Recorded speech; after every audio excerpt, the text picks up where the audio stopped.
حضرات، سورہ عنکبوت میں ہے، اللہ تبارک و تعالیٰ کا فرمان ہوتا ہے، کیا لوگوں نے یہ سمجھ رکھا ہے کہ انہیں صرف اتنی ہی بات پر چھوڑ دیا جائے گا کہ وہ کہتے ہیں کہ ہم ایمان لائے اور انہیں آزمایا نہیں جائے گا؟ حضرات محترم، نبی پاک صلی اللہ تعالی علیہ وسلم نے ارشاد فرمایا، بڑا ثواب بڑی مصیبت کے ساتھ ملتا ہے، اور جب اللہ تبارک و تعالیٰ کسی قوم سے محبت فرماتا ہے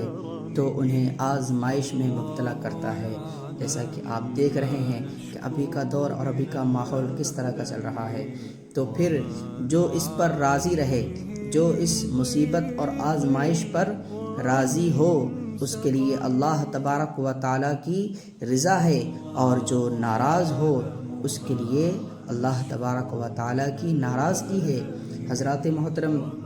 اللہ تبارک و تعالیٰ ہمیں آزمائشوں پر صبر کرنے اور اپنی رضا پر